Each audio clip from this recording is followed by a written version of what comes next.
la tienen clara por qué ocurrió eso.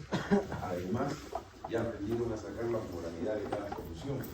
Y cuando le han dicho que es una solución que era del 8%, ya ustedes deben haber sacado cuántos millomoles por litro tiene la solución. Millomoles por litro contra. ¿Cuál es la moralidad del plasma? ¿Cuánto es?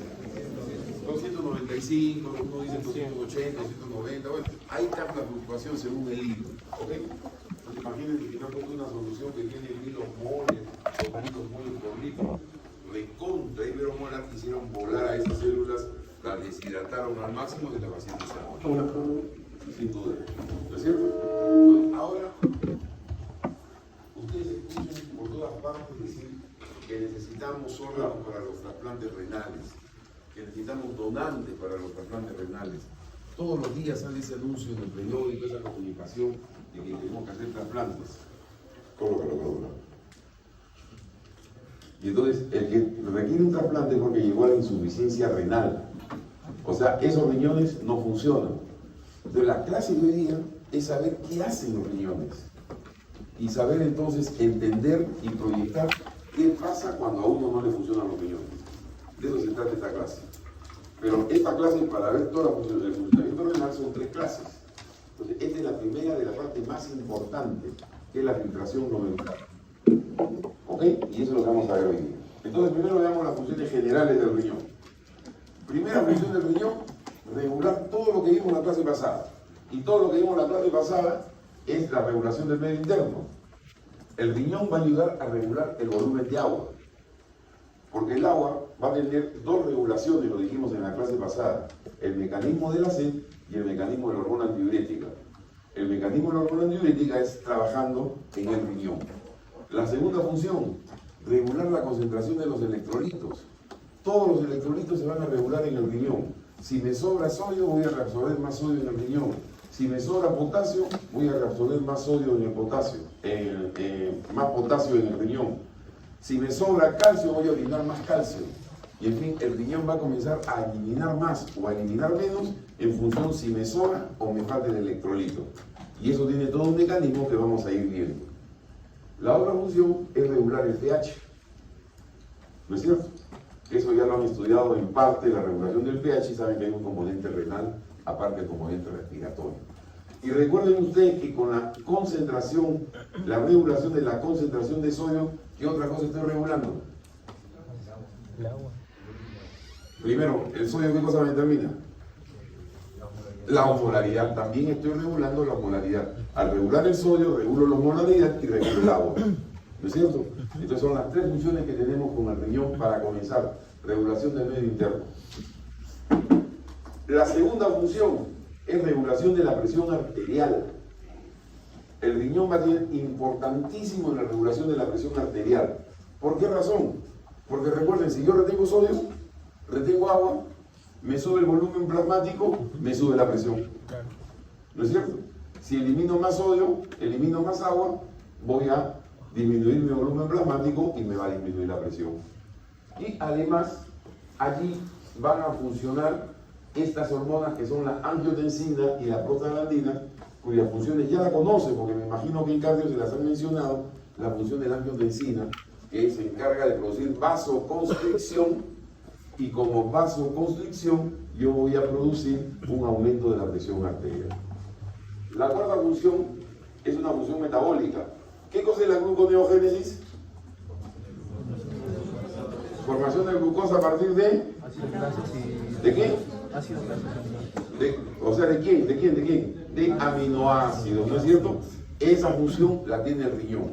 Son 2 órganos donde se hace gluconeogénesis, en el riñón y en el hígado. Otra función, estimulación de la eritropoiesis. ¿Por qué? Allí va a salir una hormona, se va a secretar allí. Ya han hecho hematología. ¿Cuál es la única hormona que estimula directamente la producción de glóbulos rojos?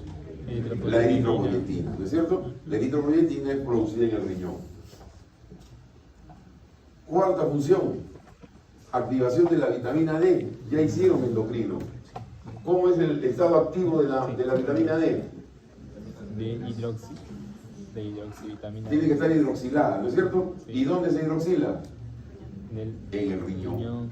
El riñón se encarga de hidroxilar la vitamina D para tener el 2 hidroxilos que tiene esa vitamina D para que pueda cumplir su función. Entonces también el papel del riñón. Y esta de aquí, que es eliminación de todos los productos de desecho, urea, creatinina, que vienen a ser productos nitrogenados. ¿Cuáles son los desechos? También los metabolitos de los fármacos y otros metabolitos del metabolismo normal. Por ejemplo, por ahí voy a eliminar ácido úrico también. Ok, voy a eliminar del tubo digestivo. ¿Quién era qué elemento que sale del hígado se elimina por la orina? La urobilina. Todos ellos son los productos de desecho. ¿Ok? Entonces, eso es lo que nosotros tenemos que eliminar por ahí. ¿Ok? Entonces, ya ustedes se imaginan ahora qué pasa con un paciente que no tiene riñones y que tiene insuficiencia renal. Comienzo por aquí. Los productos nitrogenados le suben en la sangre. ¿Y eso cómo se llama? Uremia. Perdonen, disculpen ustedes. Estoy en clase, te llamo. Que me llaman a esta hora, no saben que el decano necesita clase. No, me suben todos los productos nitrogenados, me sube la urea y tengo uremia. Y la uremia es un neurotóxico. Con el aumento de la uremia pierdo la conciencia, pierdo mi estado mental. Primera cuestión. Segundo, no voy a tener vitamina D. Y si no tengo vitamina D, ¿qué le van a pasar a mis huesos? ¿Qué le van a pasar a mis huesos? ¿Ah? ¿Se calcifican o se descalcifican? Se descalcifican. El insuficiente renal va a estar totalmente descalcificado. Ok, va a tener osteopenia y ¿cómo se llama? Osteoporosis. Osteopenia y osteoporosis. Osteopenia es el primer estadio, osteoporosis es el segundo estadio. Entonces vamos a tener eso. Tercero, va a estar anémico. Los insuficientes renales caminan con 7 de hemoglobina, con 6 de hemoglobina, porque no tienen eritropoyetina. Y antes era un problema, hace 30, 40 años, cuando nosotros éramos residentes internos, en que la eritropoyetina no existía como fármaco. Y entonces había que transfundir de sangre a todos los insuficientes renales. Ahora ya se dispone de eritropoyetina y le ponen sus ampollas de eritropoyetina todas las semanas y con eso se mantienen algo elevado sus glóbulos rojos. La presión arterial va a volar porque como no va a eliminar agua, no tiene por dónde orinar, le va a aumentar el sodio, el agua va a subirle la presión tremendamente y hace un cuadro de hipertensión arterial. Entonces, como ven, esa es la fisiología. Yo sabiendo cómo funciona voy a llegar rápido a la enfermedad. Entonces, viendo lo que ocurre en el insuficiente renal, ahora vamos a ir a ver los detalles. ¿Cómo hace el riñón para que esto funcione? Para que se pueda cumplir con todas estas funciones que estamos mencionando. Entonces, vamos a recordar la histología renal. Recuerden ustedes que en esta histología renal, la unidad anátomo-funcional del riñón es esto que se llama el nefrón. Y el nefrón está compuesto por el corpúsculo, y a su vez el corpúsculo tiene dos elementos. El glomérulo, que es un penacho capilar, esto de aquí son capilares, un ovillo de capilares, que está rodeado de la cápsula de Bowman. Juntos constituyen el corpúsculo. Y luego viene todo el túbulo, donde aquí tengo el túbulo contorneado proximal, tengo el asa de Henle, el túbulo contorneado distal, y ahí acaba el nefrón. ¿Ok? Y entonces, aquí para los indocumentados. Esto no saben los indocumentados. Este último conducto se llama tubo colector. ¿Y por qué se da ese nombre? Porque él va a colectar la orina que sale de todos los nefrones. Por lo tanto, el túbulo colector es eso. Ahí van a llegar, como ven aquí está llegando un túbulo contorneado distal, y aquí llega otro túbulo contorneado distal, y aquí llega otro túbulo contorneado distal, y entonces ese es el túbulo colector. ¿Dónde van a terminar todos los túbulos colectores? En la papila. Recuerden este dato: el 5% del gasto energético corporal se gasta en el riñón. Pero en el riñón del consumo de energía que tiene, el 95% es para la reabsorción de sodio. Y si yo le digo que yo requiero energía para reabsorber el sodio, ¿qué tipo de transporte es el sodio? ¿Activo, pasivo, facilitado? ¿No escucho? Activo. Entonces, el 95% de la chamba del riñón, de la energía que consume el riñón, es para el transporte del sodio. y reciben el 25% del gasto cardíaco. Uy, no se ve la puerta. Qué suerte la de ustedes que van a entrar con la puerta, con la clase comenzada. Entonces es 1250 el consumo de oxígeno.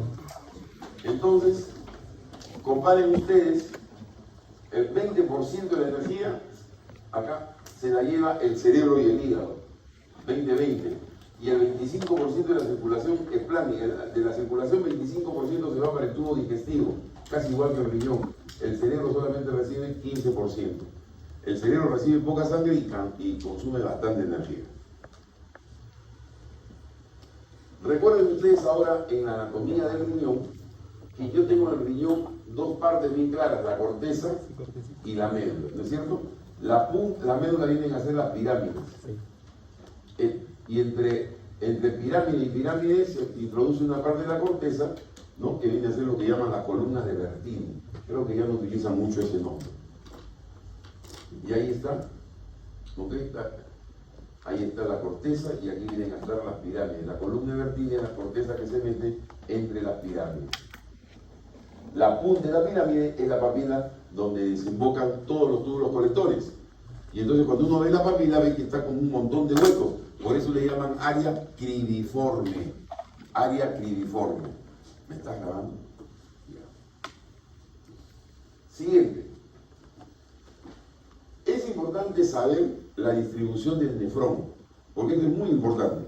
Miren ustedes, en la parte de la corteza, lo único que yo voy a encontrar es el corpúsculo, el túbulo contorneado proximal, el túbulo contorneado distal y el inicio y final del asa de Henle y el inicio del túbulo colector. Y en la pirámide, ¿qué es lo que yo voy a tener en la pirámide? Nada más que asas de Henle y túbulos colectores. ¿Ok? Eso es importantísimo para entender la próxima clase. La próxima clase que vamos a ver de absorción, este tema es vital. Saber que en la corteza solamente hay glomérulos y túbulos contorneados. Y en la médula tengo asas de Henle y túbulos colectores.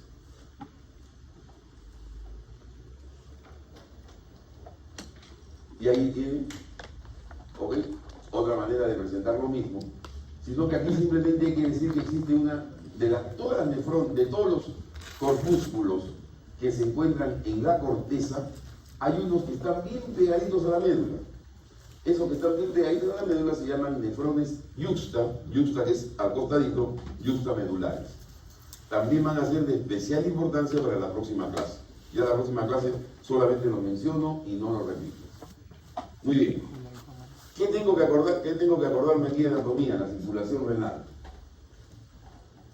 Aquí está lo mismo. Aquí está el corpúsculo, ¿no es cierto? El túbulo contorneado proximal y lo único que baja es el asa de Henle y el túbulo colector. Entonces vamos a ver cómo es la circulación. No me gusta mucho esta. Hay otra que me gusta. Esta me gusta más porque esta la hice yo. De la aorta sale la arteria renal. ¿Ok? La arteria renal me va a dar unas arterias que se van a meter entre las pirámides. ¿Ok? Cada pirámide funciona como un lóbulo. ¿Ok? Y entonces lo que va entre las pirámides se llaman las arterias interlobales. De las arterias interlobales van a salir unas que van a ir por la base de la pirámide, o sea, suben y están horizontalmente sobre la base de la pirámide, como si fuera un arco. Y entonces se llaman arterias arcuatas. De las arterias arcuatas van a salir las células interlobuliares. Y de allí van a salir las arteriolas aferentes que van a ir al glomérulo y de ahí va a salir la arteriola eferente. ¿Ok? Miren toda la circulación. Entonces, y de allí, de la arteriola eferente van a salir los capilares que van a bajar a la médula y van a volver a subir, que se llaman los capilares peritubulares. Peritubulares, porque están a tocar el tubo. ¿Ok?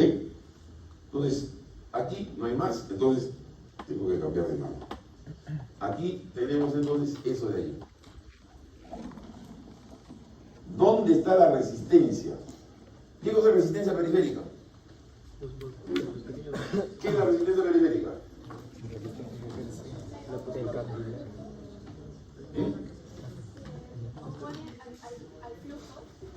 Es lo que se opone al flujo, lo que se opone a la salida de la sangre del circuito. ¿No es cierto?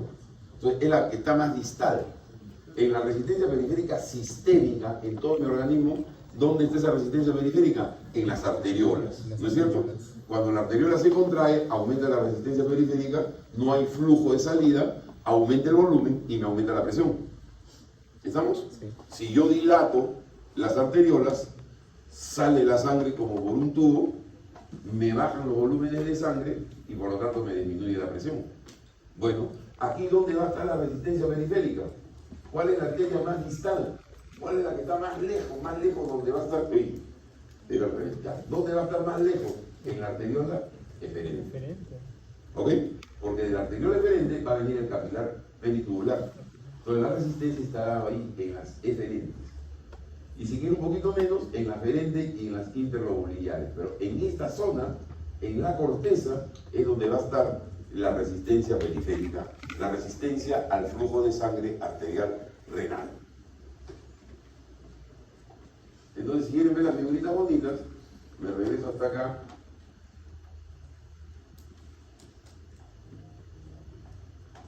Ahí está.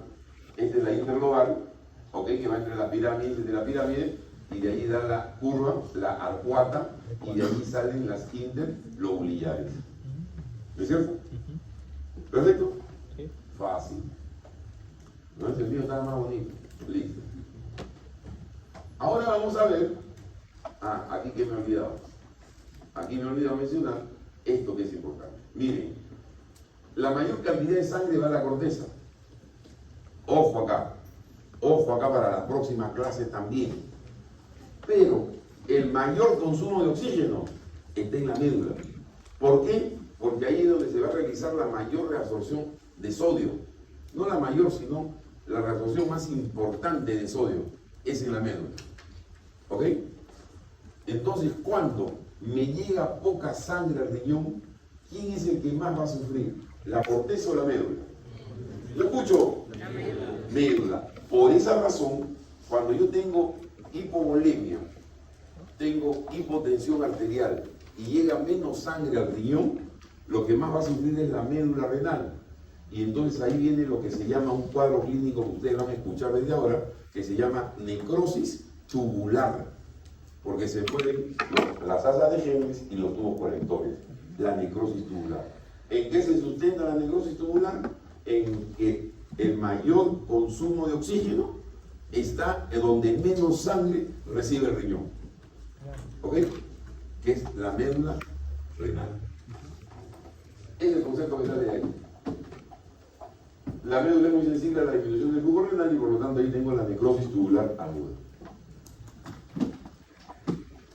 Y entonces ahora veo el corpúsculo renal. ¿Qué pasa con el corpúsculo renal? Ahí está el corpúsculo renal. El corpúsculo viene a ser la suma del glomérulo, que es el penacho capilar rodeado de la cápsula de Bowman. Es aquí donde se va a realizar el primer paso de la función renal, que es la filtración glomerular. ¿Ok? Entonces allí van a salir los primeros componentes de la orina, que van a salir de la sangre van a pasar a la cápsula de Bowman. Y todo eso es en el corpúsculo. Pero el término corpúsculo se utiliza poco. Es para tener bien la concepción del tema.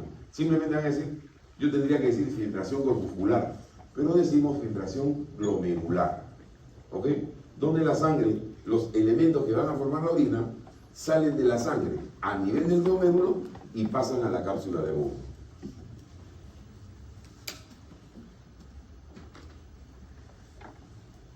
Muy bien. ¿Qué cosa hay en ese bendito glomérulo? ¿Cuál es la pared del glomérulo? Del capilar. ¿Ah? Endotelio. Una sola capa de endotelio, ¿no es cierto? Perfecto. Entonces, ya tenemos medio entendimiento. Entonces, miren ustedes, asuman ustedes que este es el capilar.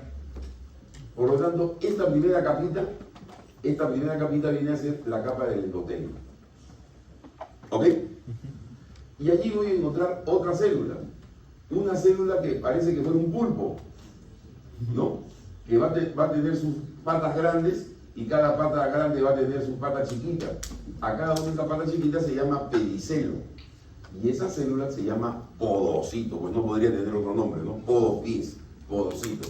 Y los pedicelos se van a pegar al capilar. Entonces, acá está. Acá está el pedicelo. ¿Ok? Acá está el pedicelo. Y acá abajo está la célula endotelial. Pero esa pared del endotelio, acuérdense que tiene huecos, está porosa. ¿No es cierto? Tiene huecos. Entonces, aquí están los huequitos de la célula endotelial. Entre la célula endotelial, acá. ¿Ok? Y recuerden que debajo de todo epitelio, ¿qué cosa hay? Debajo de todo epitelio, ¿qué hay? No escucho. Membrana basal. Entonces, ahí está. Tengo el endotelio, tengo la membrana basal y tengo los pedicelos. Esa es la estructura del glomérulo que va a filtrar. Ahora miren, no es lo único que hay ahí, bueno, sigo. Entonces, aquí, ¿qué cosa viene a estar? Aquí viene a estar la cápsula de Bowman. Aquí está la sangre, ¿no es cierto? Aquí está la sangre y aquí está la cápsula de Bowman. Todo lo que va a salir de un sitio a otro va a cruzar el endotelio, la membrana basal y los espacios que quedan entre los pedicelios. ¿Ok? Ahí está bien bonito. Miren, están todos los capilares y bueno, ahí está un dibujo artístico. Y aquí esta es la cápsula de Bowman donde va a recibirse la primera orina y de ahí van a comenzar a caminar por el túbulo contorneado proximal. Y entonces, ¿qué tenemos que decir aquí? Tres cosas más. Una de ellas, esta es la arteriola aferente que entra. En la arteriola aferente, su pared es arteriola. ¿Cuántas capas tiene la arteriola? ¿Cuántas capas tiene la arteriola? ¿No escucho? 3. ¿Cuáles son? Endotelio. Endotelio. Muscular. Adventicia. La muscular de la arteriola aferente está reemplazada por estas células que están acá, que se llaman células juxtaglomerulares. Solamente en la aferente. Y estas células juxtaglomerulares son las que se van a encargar de secretar dos sustancias. La renina, ¿ok? La renina y la eritropoyetina. Salen de las células juxtaglomerulares. Y aquí tenemos la arteriola eferente. Ella sí es normal, ella no tiene células juxtaglomerulares, ella lo que tiene es una capa muscular. Es la capa muscular que se va a contraer para la resistencia. ¿No es cierto? Ahora, entre ellas dos existen dos cosas que son importantes conocer. Una de ellas son estas células que son como el sostén de todos los capilares. Así como se acuerdan del tubo digestivo, que teníamos el mesenterio que agarraba toda la tripa, ¿no es cierto? Todo el intestino delgado estaba sujeto al mesenterio que era como un abanico. Bueno, aquí se llaman células mesangiales, que van a estar siendo sostén de todo el glomérulo. Estas son las células mesangiales. ¿Ok? ¿Estamos? Y miren ustedes la otra. Entre la aferente y la eferente está el túbulo contorneado distal. Miren, acá está el túbulo contorneado proximal. Baja, asa de Henle, sube, y cuando sube, se va a llegar a este ángulo entre la aferente y la eferente, y en ese momento cambia de nombre y va a ser túbulo contorneado distal. Entonces, esto de acá es el túbulo contorneado distal, fin de asa Henle, inicio del túbulo contorneado distal. Y estas células que están aquí van a ser de extrema importancia, que lo vamos a ver en la próxima clase. Ahora también la vamos a ver, que se llama la mácula densa. Entonces, miren todo lo que he mencionado. Célula endotelial, podos, membrana basal, podocitos, células mesangiales, células juxtaglomerulares y mácula densa. ¿Ok? Ahí están todas. Corpúsculo es igual al glomérulo más cápsula, y las células que componen el corpúsculo tengo célula endotelial, mesangial, podocitos, una muy especial célula juxtaglomerular, y me había olvidado de la parietal. ¿Cuál es la parietal? La parietal es la célula que reviste pues la cápsula de Bowman, todo esto de acá. Que fisiológicamente hasta ahora no se conoce que hagan algo, solamente darle la forma a la cápsula de Bowman. Pero alguna función asignada no la tiene. Hasta el día de hoy. Mañana de repente sale algo.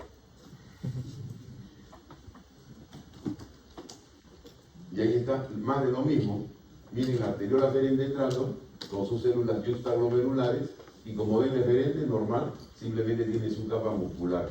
Ahí están todos los glomérulos con los podocitos ahí prendidos, ¿ok? Y aquí está ya el túbulo contorneado proximal que se inicia. Acá están las células de la cápsula de Bowman, que son células epiteliales parietales. Y aquí es más representativo para que vean ustedes el mesanquio, las células mesangiales. Todas estas son las células mesangiales. Este vendría a ser un capilar y este sería el núcleo de una capa de una célula endotelial, ¿no es cierto? Ahí está, célula endotelial y ahí estaría su núcleo. Ya, no hay nada más que decir, léanlo. A ver, en voz alta, léanlo por favor.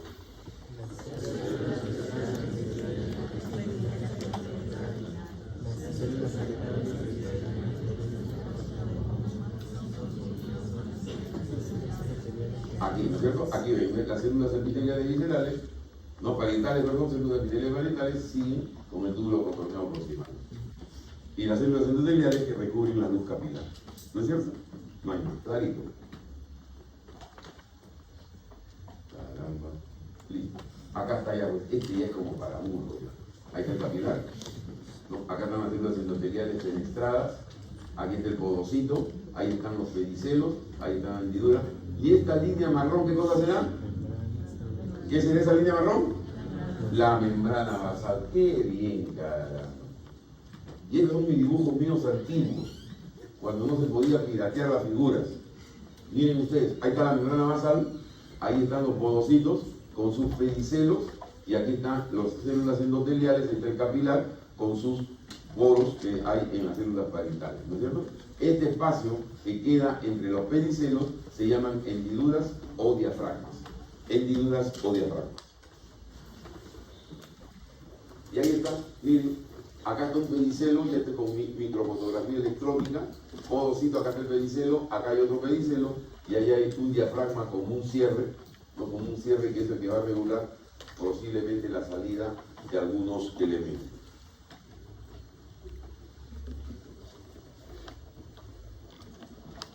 Ya. Cuando hablamos de célula epitelial visceral, nos estamos refiriendo a los podocitos. ¿No es cierto? La célula epitelial parietal es la de la cápsula, la parte externa, ¿no? Y los podocitos sería el epitelio visceral, los podocitos. No descansan sobre la membrana basal, son las más grandes del glomérulo, tienen procesos primarios, secundarios, terciarios, que vienen a ser los pedicelos. La epitelial parietal no tiene nada que hacer con la filtración. La célula endotelial es la célula de los capilares. Está sostenido por la membrana basal. Esa célula está sobre la membrana, como todos los epitelios. Todos los epitelios descansan en una membrana basal, es concepto básico de histología. Y el endotelio es un epitelio, ¿no es cierto? Descansa sobre su membrana basal. Y recuerden, sí, por favor, que el epitelio tiene sus poros capilares. Todos estos poros capilares por donde van a cruzar las sustancias.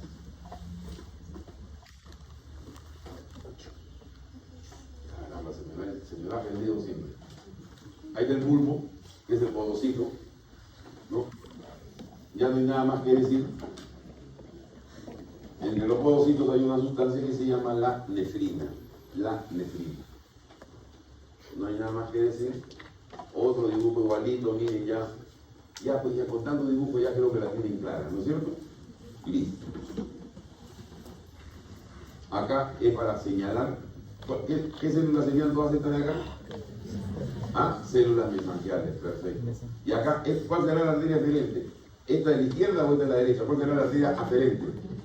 ¿La izquierda o la derecha? La derecha, porque ven que me han diferenciado las células porque son las células yuxtaglomerulares.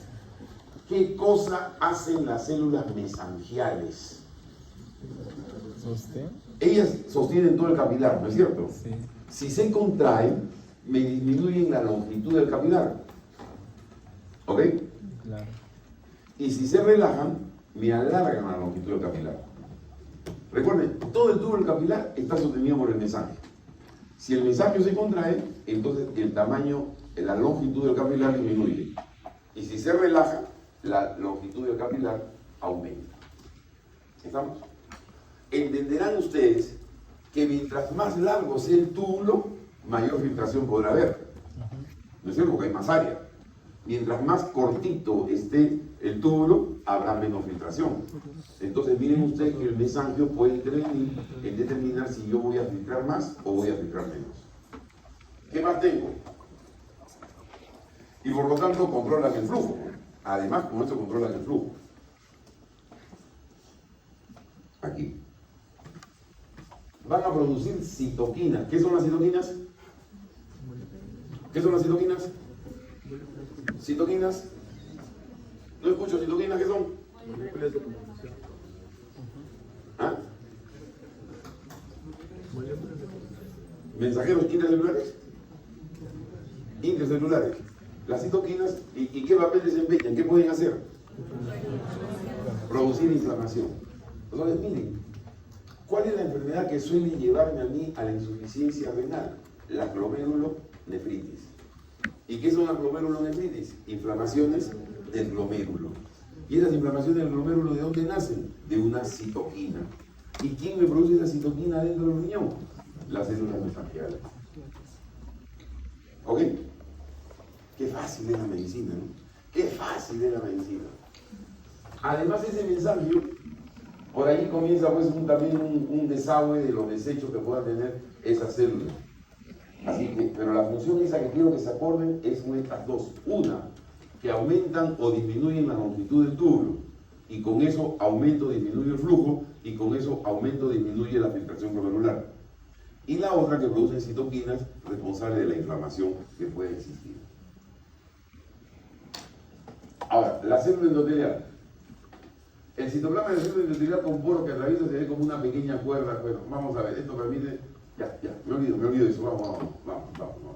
Ahí está, miren ustedes. Ahí está la pared capilar con todos sus huecos, con todos sus poros, lo que hay entre el capilar. Esto viene a ser la membrana basal, ¿no es cierto? Y aquí vienen a estar los pedicelos, y todos los espacios que quedan allí son las hendiduras. ¿No es cierto? Perfecto. Visto de otra manera, ya, paso. Y llegamos a ver la membrana basal. La membrana basal, ¿por qué es importante la membrana basal? Porque ahora, dentro de un ratito, vamos a decir que lo que se filtra es todo menos proteínas y células. Las células, ¿por qué no se van a filtrar?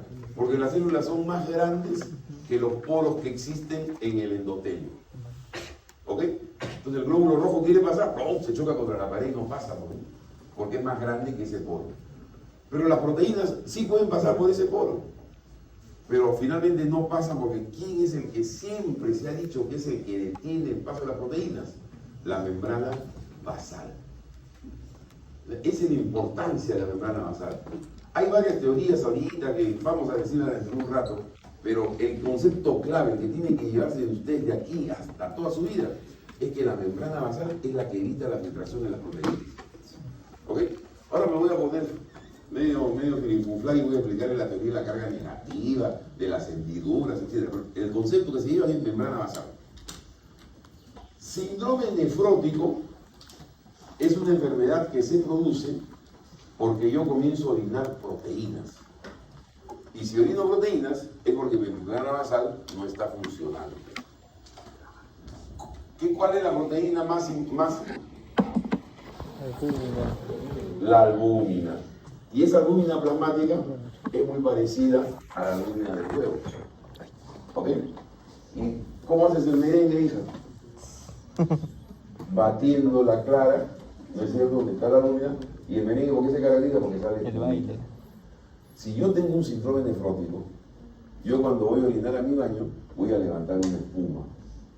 Todos vamos a orinar ahorita y vamos a levantar una espumita, pero que desaparece de inmediato. Pero el que es síndrome nefrótico va a orinar y va a levantar una espuma que permanece allí minutos. Y a veces se queda una hora ahí toda la espuma del síndrome nefrótico. ¿Ok? Entonces, el que tiene el síndrome nefrótico es porque está mal de la membrana basal. Eso es lo más importante que yo debo recordar. Y entonces ahora vienen los detalles. Esa membrana basal tiene 3 capas. ¿No? Aquí lo único que me quieren decir es que aquí deja un hueco la membrana basal por donde pasan los ¿Se acuerdan que hemos dicho los desechos que se van por el mesanquio? Es por un hueco que deja la membrana basal. Bueno, pero yo lo que quiero decirles es lo que es la membrana basal. Esto es. Las tres capas que tiene la membrana basal. Lámina externa, lámina interna y entre ellos dos una lámina que se llama lámina densa. Miren qué bonito es este dibujo porque aquí están los pedicelos, aquí están las hendiduras, aquí está el endotelio y aquí me está. Oye, chino, ya se gastó la pila, pero. ¿Ah? Al toque. Le sigo comprando besitos, ya. Bueno, entonces paso al grupo. Ahí se da la tensión. Con los dos para que se hagan potencia. Ya, entonces miren. Entonces acá está la célula endotelial y aquí están pues, los poros, ¿no es cierto? Ahí están los poros. La proteína no pasa porque hay tres láminas, lámina externa, lámina interna y lámina densa entre las dos. La lámina densa tiene colágeno tipo 4, que es la parte que filtra, o sea, de las tres se dice que la encargada de la filtración es la lámina densa. La lámina rara, externa o interna, tiene sulfatos de heparina y moléculas polianómicas que dan una barrera aniónica. ¿Qué cosa quiere decir eso? Que la membrana basal tiene una carga negativa. Tiene una carga negativa. Y entonces todas aquellas moléculas con carga negativa no pasan, se repelen. Y las albuminas, cuando tienen un carácter ya ionizado, figuran como cargas negativas. Y entonces es la otra razón por la cual no se filtran. Entonces, lo importante aquí es que la lámina densa no la deja pasar, pero además las láminas externa e interna tienen carga negativa.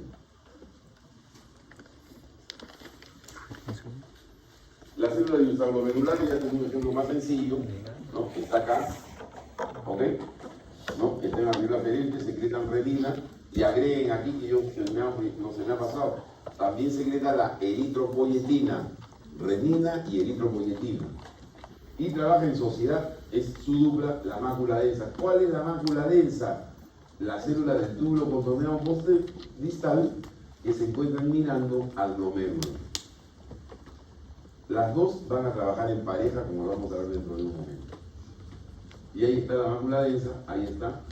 Ven ustedes, acá está la aferente, acá está la eferente, acá está el túbulo contorneado distal, aquí está la mácula densa, ¿ok? Y entonces, esta es la que va a trabajar en contacto con la célula yuxtaglomerular. ¿Y estas qué células son? ¿Qué células son esas? Las células mesangiales. Y entonces, esa collera de arteriola, células yuxtaglomerulares, mácula densa y las células mesangiales constituyen lo que se llama el aparato yuxtaglomerular. Algunos solamente consideran a las dos primeras, mácula densa y célula yuxtaglomerular. Y en algunos libros van a agregarle las células mesangiales. Muy bien. Ahí están todas las funciones del riñón. Bueno, ¿y qué? ¿Se han olvidado de ponerme que el riñón tiene por función formar orina? ¿Me he olvidado de poner eso formar orina? ¿Qué ha pasado? ¿Qué ha pasado? ¿Me olvidé? ¿Ah? ¿Me olvidé? Es que la función no es formar orina. La formación de orina es el proceso por el cual yo puedo cumplir con más de una de estas funciones. Si yo no formo orina, no regulo agua, no regulo concentración, no regulo molaridad, no regulo presión, no regulo nada. ¿Ok?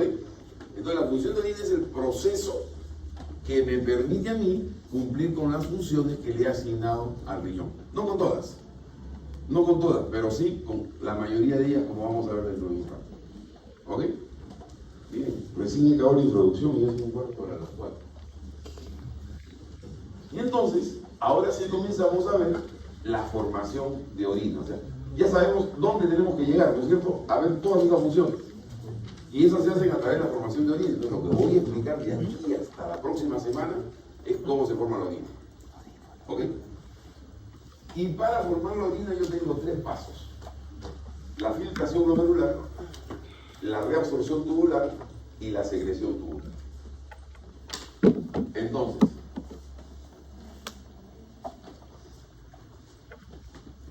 Filtración glomerular es el paso del filtrado glomerular a la cápsula de Bowman. ¿Qué cosa es el filtrado glomerular? Los elementos que salen de la sangre para hacer la primera orina. Filtrado glomerular. ¿Ok? Y desde ahora vamos diciendo de qué se trata. El filtrado glomerular es plasma sin proteínas. Ahí está el concepto. Plasma sin proteínas. Todo lo demás pasa. Todo lo demás del plasma pasa, menos las proteínas. ¿Ok? ¿Por qué no pasan las proteínas? Por la membrana, la lámina S de la membrana basal. Pero primero dime membrana basal. Es el primer concepto. Después ya te pone fino y me dice lámina densa. ¿Ok? Ahora, ¿saben ustedes cuánto se filtra? 120 o 125, dicen otros libros, puede ser 130. 120 mililitros por minuto.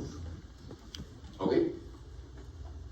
Si yo orinase los 120 mililitros así de frente por minuto, en 10 minutos habré orinado el litro 200.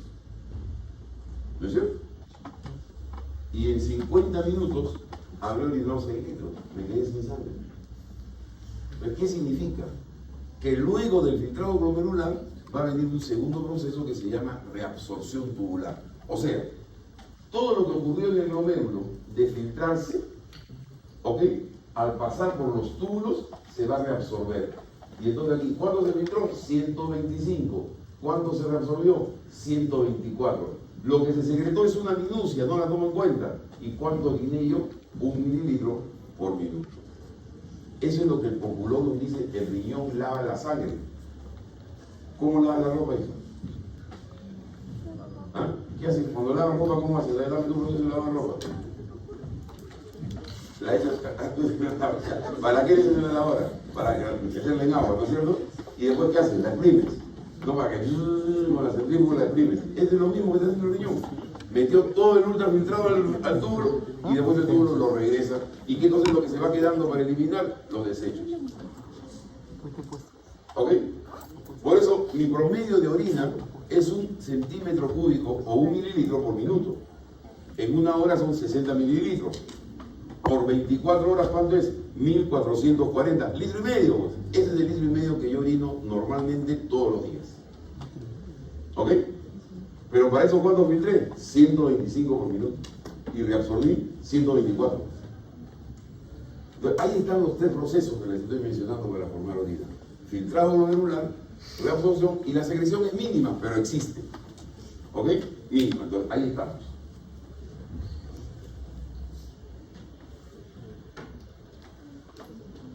Y entonces, ahora sí, ya entendí lo que es la filtración. Ahora sí vamos a la filtración nada más.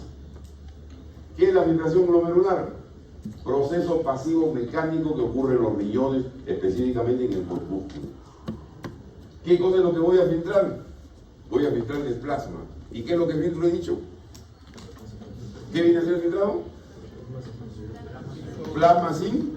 Y entonces también van a conocerlo como unos libros dicen ultrafiltrado glomerular. Filtrado glomerular o ultrafiltrado glomerular. ¿Ok? Forman el ultrafiltrado inicial. Y acá viene otro concepto que es clave. Si no hay filtración, ¿habrá formación de orina? ¿Sin filtración habrá formación de orina? ¿Sí o no? Si yo no filtro, si no tengo ultrafiltrado, ¿habrá formación de orina? De ninguna manera no hay formación de orina. O sea, el primer paso es indispensable. Ustedes van a almorzar si es que no han cocinado en su casa. Si no han cocinado, no van a almorzar. Pues si no hay filtración, no hay formación de orina. ¿Entendamos? Por eso la importancia de mantener siempre la filtración glomerular. Y eso lo vamos a ver ahora para dar la importancia que tienen las presiones. Entonces, el primer paso para la formación de orina. No hay proteínas plasmáticas. ¿Qué contiene el ultrafiltrado? Agua y cristaloides. Los cristaloides vienen a hacer todo lo demás. Sodio, potasio, cloro, magnesio, glucosa, aminoácidos, ácidos grasos, todo lo demás pasan a ser los cristaloides. Todo. ¿Ok? Y la concentración de los solutos, o sea, la concentración de los cristaloides, es similar que el plasma. Si yo tengo 100 miligramos de glucosa en el plasma, en el ultrafiltrado también tengo 100 miligramos de glucosa. Si tengo 140 de sodio en el plasma, también voy a tener 140 de sodio en el filtrado glomerular. ¿Ok? Eso es lo práctico. Pero acá viene la finura para los inteligentes como ustedes. Va a haber una pequeña diferencia que está ocasionado por el fenómeno de Gibbs-Donald, que no se los expliqué en la clase pasada y que se lo doy como lección para que lo estudien ustedes lo que es el fenómeno de Gibbs-Donald. ¿Ok? Una pequeña diferencia va a haber entre los dos, que es consecuencia del Gibbs-Donald. ¿Qué más tengo? Y todo este proceso, hemos dicho aquí, en esta lámina de acá, que es un proceso mecánico. ¿Por qué es un proceso mecánico? Porque esto es un proceso que depende de diferencia de presiones, donde hay dos presiones que intervienen, la presión hidrostática y la presión osmótica.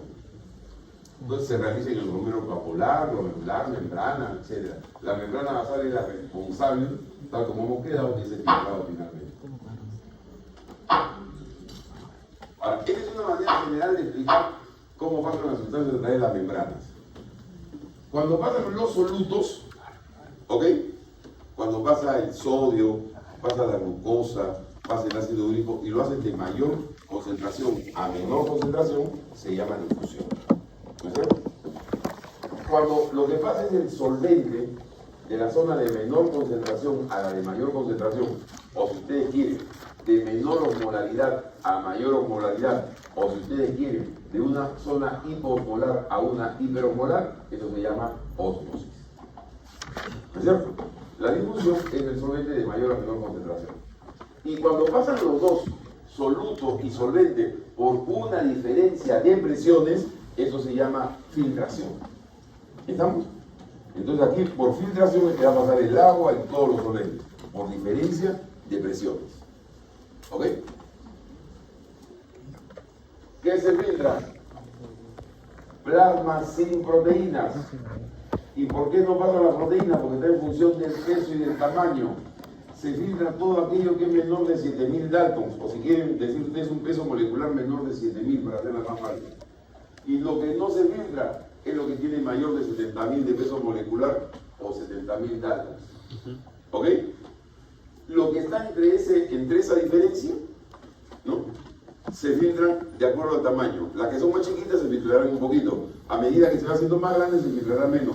A medida que se va haciendo más grande se filtrará menos. Hasta que llegue a 70.000 y no se filtra nada. ¿Ok? Pero también depende de la carga eléctrica. Ya hemos dicho, no se filtran los que tienen carga negativa.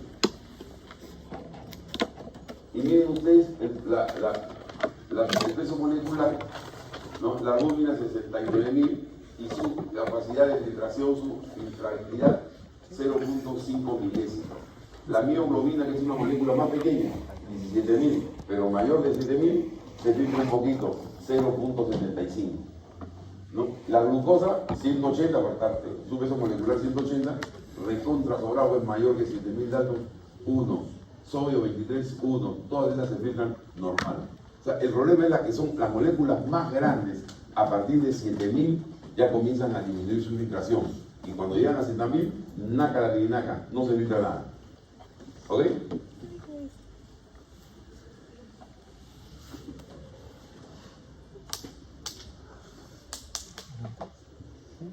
Y esto es lo que les he dicho. Acá está el plasma y acá está el filtrado glomerular. Las concentraciones son las mismas. 142 de sodio, 142, 5, 5, 103, 103, 28, 28. ¿Ok? La diferencia está en la proteína. En la proteína yo puedo tener 3.9 o 5 de proteínas y finalmente, entonces aquí viene. Cuando uno dice no pasan las proteínas, es un término práctico. Pero yo tendría que decirle, sí pasa, pero es poquitito. Ese poquitito es casi nada, mejor decimos nada. ¿No? ¿Cuánto pasa? De 3.900, 6 se me escaparon. No, glucosa 100, todo lo demás igualito. Pues el concepto es bien claro, plasma sin proteína, punto. ¿Y por qué plasma sin proteína? Porque solamente pasan, a partir de 70.000 de peso, no pasa nada. ¿Ok? De allí comienza a disminuir y de 7.000 para abajo pasa todo. Entonces, ¿cuál es? Misma concentración que el plasma, excepto consecuencia del Gibbs-Donald, más aniones y menos cationes en el filtrado. Eso ya lo van a explicar ustedes cuando vean. ¿Quién filtra? Está dicho. Miren, este es para Walt Disney. Antes decía yo lo Walt Disney. Pero ya no conocen a Walt. ¿Quién fue Walt Disney? ¿Ah? ¿El creador de qué? ¿Ah? El que hacía todos los muñequitos, pues. Blancanieves, Pluto. ¿Quién más tú quieres más joven que yo? Mickey Mouse, todos eran los muñequitos de Walt Disney como un jueguito. Entonces yo hace veintitantos años cuando estábamos en esta clase le decía a mis alumnos, voy a explicarle a los Walt Disney. ¿Qué cosa es a los Walt Disney? Que el agua, los cristaloides van a pasar, ¿no? Los aguas cristaloides pasan para el otro lado, pero las proteínas, nácar, la perinaca, no pasan, se chocan con la pared y no pasan. ¿Ok? A los Walt Disney, y el que no me entendió con las palabras, aquí me tiene que entenderlo. ¿Ya? Ahora me he puesto malcriado y digo como para burro, digo ahora, ¿no? No debo decir así, ¿no? Debo decir a los Walt Disney, ¿no? Mejor, ¿no? ¿Qué figura física? Aquí también está los Walt Disney, el capilar glomerular con su endotelio, con sus poros, la membrana basal ahí atrás, ahí están los policitos con los policelos, y entonces las sustancias que se filtran pasan entre los poros, atraviesan la membrana basal y atraviesan la hendidura que está entre los pedicelos, ¿no es cierto? Y de ahí llegan a la cápsula de Bowman. Y aquí está lo mismo, ¿no? Los glóbulos rojos, pues, ¿cuánto mide el glóbulo rojo? 7.7 micras, ¿ok? Ese no va a pasar ni jugando, pues. ¿La plaqueta cuánto mide? ¿Cuánto mide la plaqueta? Oye, por aquí están los que me contestan y por aquí no me contestan. ¿Cuánto mide la plaqueta? Todavía no he hecho sangre, pero debería saberlo. No han hecho metabolismo, ya han hecho eso. Es el último capítulo, ¿no? ¿Ah? 3 micras, ¿ok? 3 micras, tampoco pasa. Y acuérdense, el monocito que es la célula más grande, ¿cuánto mide? Eso es histología. Histología, ¿cuánto mide el monocito que es el más grande? 20 micras. O sea, que se dé una vuelta. O sea, ninguno de esos va a pasar pues, por los poros del capilar. ¿No es cierto? O sea, no pasan las células, me quedo con el plasma, y con el plasma no pasa ninguna molécula que tenga el peso que ya hemos mencionado.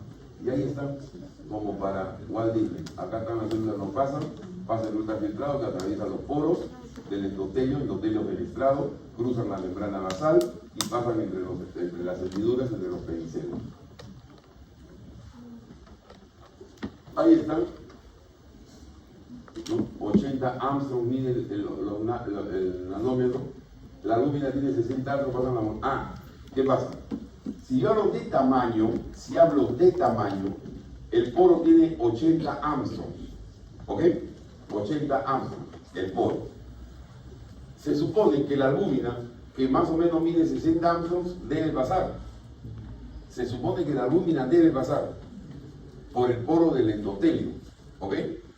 Pero cuando llega a la membrana, muere por la carga negativa. ¿Ok? Membrana basal, 3 capas de estructura filamentosa, hemos hecho carga negativa, pendientes entre pedicelos, pendientes entre depósitos. Y ahí está bonito todo el esquema que ya lo entendieron. Ya es más de lo mismo.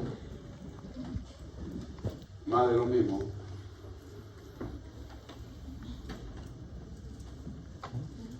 A ver.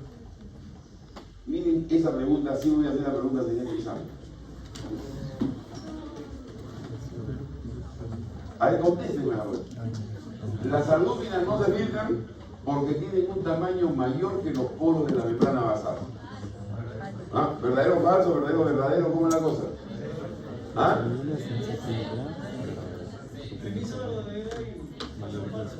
Tiene un tamaño mayor que los poros de la membrana basal. La segunda parte, ¿verdadero o falsa?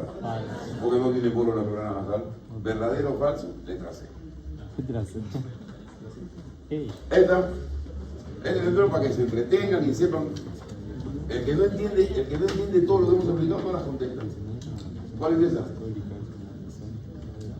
Ah, todavía no hemos llegado a eso. Todavía no hemos llegado a eso. Ya llegamos. Todavía no hemos hablado de presión. Ya llegamos. ¿Cuánto se filtra? ¿Cuánto se filtra? Aquí en cuánto se filtra vamos a ver estos 3 conceptos. Volumen de filtración, fracción de filtración y carga filtrada. ¿Ok? Vamos a comenzar por aquí. El volumen de filtración ya hemos dicho. ¿Cuándo se filtra? ¿Cuándo hemos dicho? 120, 125 centímetros cúbicos por minuto. Claro. ¿Ok? Por minuto. ¿De qué depende? El volumen del filtrado glomerular depende de la presión de filtración por una constante de filtración. ¿Ok? Pero, o sea, básicamente va a depender del volumen de filtración. ¿Qué cosa era aquí? Se descargó porque como es nuevo, ha tenido para la carga mínima. Ah, ¿y tenía pilas ahí? Lo he cargado así. Es recargable. ¿Así? 125 centímetros cúbicos. ¿Y qué cosa es presión de filtración? Si no hay presión de filtración, miren el concepto, miren desde ahorita. Si no hay presión de filtración, no hay filtrado, ¿no es cierto? ¿Y de quién va a depender la presión de filtración? En última instancia, miren, estoy diciendo en última instancia, porque hay alguien al medio, en última instancia depende de la presión arterial. ¿Y cuál es el concepto que me llevo ahorita, desde ahorita? Que si me baja la presión arterial, me baja la presión de filtración. Y si me baja la presión de filtración, ¿me bajaré el volumen o no me bajaré el volumen?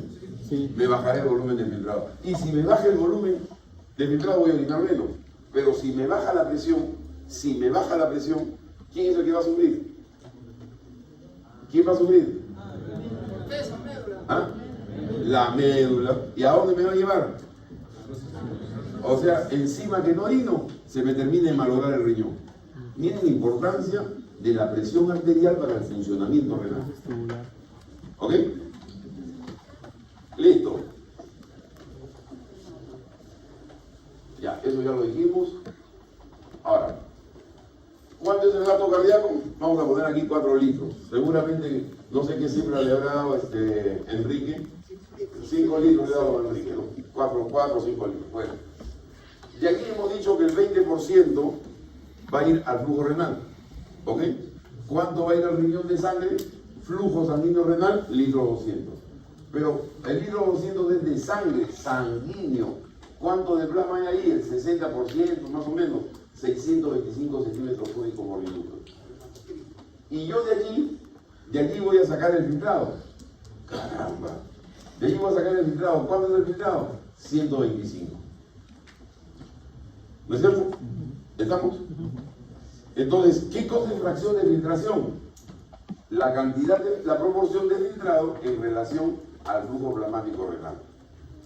125 entre 625, la fracción de filtración es 20%. O sea, ¿cuánto filtro? 125 centímetros cúbicos. ¿Eso a qué equivale? Al 20% del flujo plasmático renal. ¿Ok? Al 20% del flujo plasmático renal. Esa es la fracción de filtración.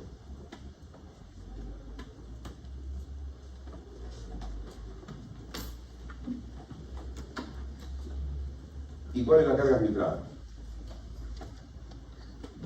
¿Cuál es la concentración de la... Si yo tengo en el plasma 100 centímetros, 100 miligramos de glucosa, 100 miligramos de glucosa por 100.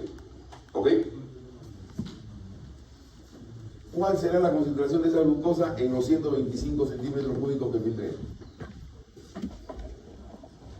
¿Cuál será su concentración? ¿Ah? Es la misma, ¿no es cierto? Es la misma. La concentración va a ser la misma, hemos dicho. Lo que se filtra tiene la misma concentración, salvo la pequeña diferencia del 5% en los electrolitos que lo que hay en el plasma. Lo mismo, igualito. Si yo tengo 100 miligramos de glucosa en el plasma, entonces ¿cuánto tengo de concentración en la orina, en el ultrafiltrado? 100 miligramos también. Pero tendré 100 miligramos, 100 filtrados, 125. ¿Cuánto tendré de glucosa en total en esos 125? 125 miligramos.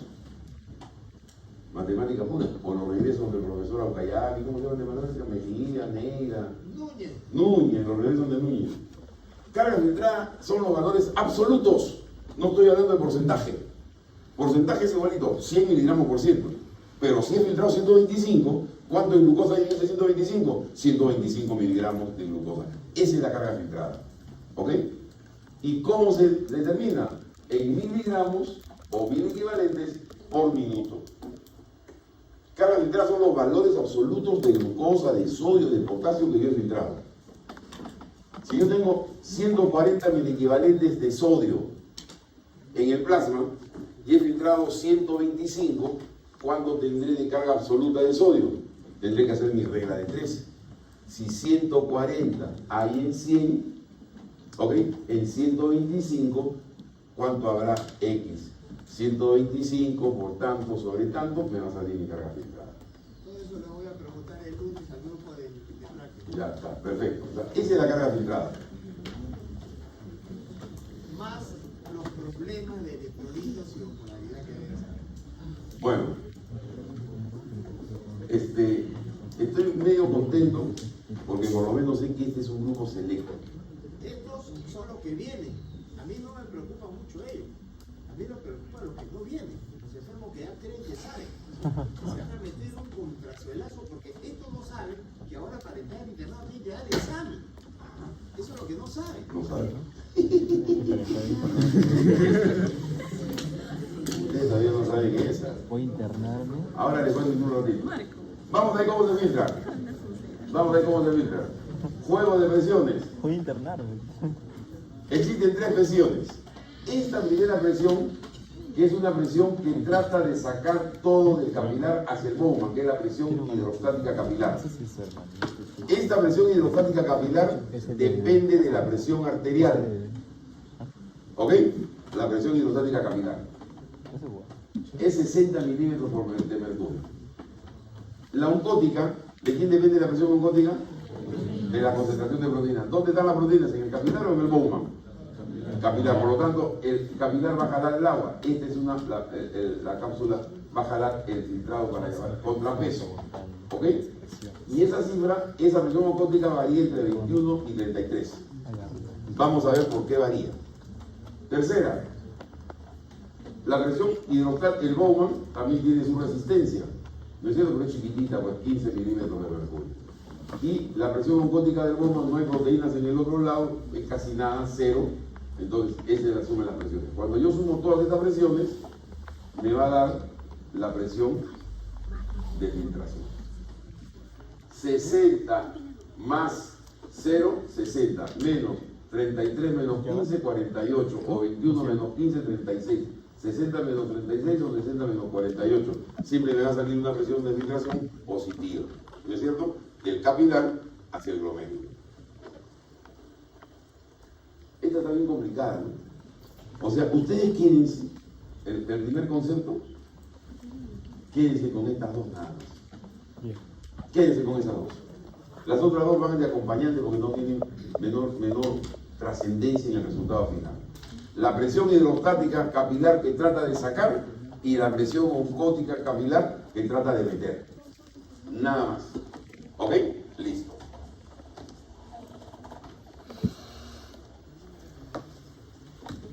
Entonces, miren, en el capilar sistémico que ya han estudiado en vascular, espero que eso hayan estudiado en vascular, a medida que yo voy avanzando por el capilar, o sea, hay arteriola eferente en los capilares sistémicos.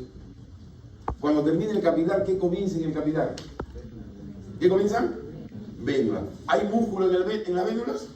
No. ¿Hay resistencia allí? No. Por lo tanto, una vez que entra el capilar, a medida que voy pasando por el capilar, la presión va descendiendo en el capilar sistémico. Pero aquí en el glomérulo renal, ¿qué tengo? La arteriola eferente con su músculo que se contrae. ¿Y qué cosa determina eso? Que la presión hidrostática en el capilar glomerular sea una presión constante. ¿Ok? Ahora, y al revés,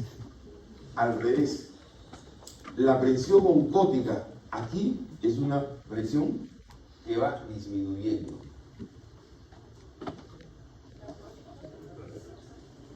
Perdón, la presión oncótica se mantiene, ¿no? Antes en el capilar sistémico, pues capilar sistémico, la presión hidrostática va bajando y la presión oncótica se mantiene. ¿Ok? Es en el capilar sistémico. Borro. Regresamos. En el capilar sistémico no hay resistencia de salida capilar. ¿No es cierto? Entonces, ¡pum!, la sangre pasa de frente, pero la presión hidrostática va bajando. Como las proteínas no han salido, igual en el capilar sistémico, la presión oncótica se mantiene horizontal, permanente. Pero miren lo que pasa en el capilar renal. La que es constante. La que es constante es la presión hidrostática. Porque como tengo el músculo del deferente en la salida, entonces la presión no cae, se mantiene constante a todos los lados. ¿Ok? ¿Y qué ocurre con la presión oncótica? La presión oncótica va aumentando. ¿Por qué? Porque va saliendo agua del filtrado y las proteínas se van concentrando.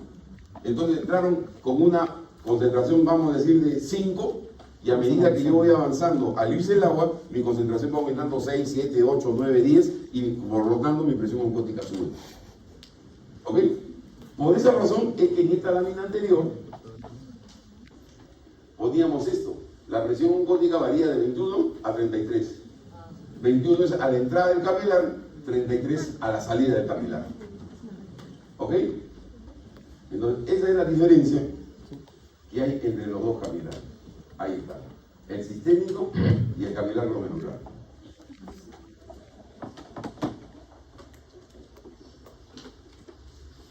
En el capilar sistémico, acuérdense la U del capilar sistémico para efectos prácticos. En el extremo arterial salía agua, pero en el extremo venoso entraba el agua. ¿No es cierto? El líquido tisular. ¿No es cierto? Aquí pues no entra nada, solamente sale. Por eso es que se concentra la proteína en el capilar glomerular. En el capilar sistémico no, salió líquido tisular con los alimentos para las células y en el otro extremo entra el líquido celular con los desechos. Pero agua y agua al final. Entonces la concentración de proteínas sigue siendo la misma. Por eso en el capilar sistémico la concentración de proteínas hace que mi presión oncótica no varíe.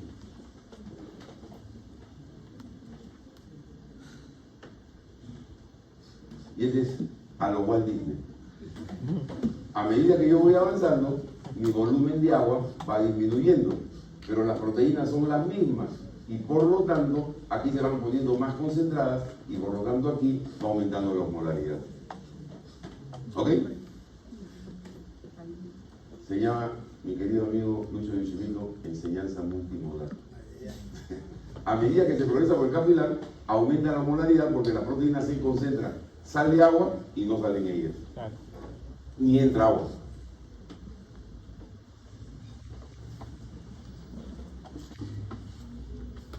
Y acá están unas diferencias. El coeficiente de filtración del glomérulo es más alto, 100 veces más alto que de la circulación sistémica. El capilar glomerular tiene fenestras más grandes que la circulación sistémica. El área glomerular, ¿no?, es de 0.5 a 1.5 metros cuadrados. Capilar sistémico sí es un montón. Todo mi organismo, 1000 metros cuadrados. Volumen de filtración, yo 180 litros al día es lo que yo filtro de glomerular. Son 120 centímetros cúbicos por minuto, ¿no es cierto? Multiplíquenlo por 60 y por 24. Le va a salir 180 litros. ¿Ok? Este de aquí, estos 180 litros. Y el capilar sistémico a lo largo del día solamente filtra 20. Porque el capilar glomerular tiene mayor capacidad de filtración, tiene mayor coeficiente de filtración que el sistémico. Ya, esto ya lo explicamos. Sigue. Ya, coeficiente de filtración. Recuerden que en una lámina anterior puse que la filtración dependía de la presión de filtración y del coeficiente de filtración. ¿De quién depende el coeficiente de filtración? Ya lo van a entender. De la longitud del capilar, del grosor de la membrana, de la viscosidad de la sangre. Acuérdense que la longitud del capilar tiene que ver con los mesangios. La longitud y la superficie depende del estado de las células mesangiales. Ya lo explicamos. ¿Qué pasa, hija? ¿Te siente mal? Ay, ay. No tome tanta agua cuando vengas a clase. Ya. ¿Quiénes contraen el mesangio? Endotelinas, noradrenalina, angiotensina y el PAF. ¿Cuál es el PAF? ¿Cuál es el PAF? Ya han hecho bioquímica, ya han hecho histología. ¿Cuál es el PAF? ¿Cuál es el PAF? Factor de activación plaquetaria. ¿Ok? Todos ellos contraen el mesangio y por lo tanto disminuyen el coeficiente de filtración. ¿Ok? ¿Y quiénes relajan el mesangio? Acuérdense, la prostaglandina relaja todo. La prostaglandina relaja casi todo, hay algunas excepciones, ¿no? El factor natriurético atrial y el AMP cíclico. Ellos relajan el desangre, por lo tanto, hacen que haya mayor filtrado, aumentan el coeficiente de filtración. ¿Ok? Perfecto. ¿Cómo se regula el filtrado? A ver, ¿quién filtra? ¿Quién filtra? Ya, el proceso de filtrado glomerular se realiza en el glomérulo. Pero ¿a quién le hemos dado la función básica de filtración? A la membrana basal, ¿no es cierto? Ya, los detalles ya los conocen. Listo. Tercero, ¿cuánto se filtra? 120 por minuto. ¿De quién es el que determina que hay o no haya filtración? Las presiones. ¿Cuáles son las presiones que intervienen? No escucho. Hidrostática y osmótica. ¿Cuál es la que me saca el filtrado del capilar hacia la cápsula de Bowman? ¿Y quién es la que trata de meterlo pero nunca lo consigue? La osmótica, ¿no es cierto? Listo. Ahora tengo que ver cómo se regula. ¿Por qué me puede subir a 140 o me puede bajar a 80 el filtrado glomerular? Eso es lo que quiero explicar aquí, cómo se regula el filtrado glomerular. Ya que existen dos temas, mecanismo intrínseco y mecanismos extrínsecos. Vamos. Esto es una verdad de perogrullo, ¿no es cierto? El volumen va a depender de la presión. A mayor presión habrá mayor volumen de filtrado. A menor presión habrá menor volumen de filtrado. ¿No es cierto? No tiene eso ni que explicarse. Sin embargo, aquí vamos a ver que existe una excepción.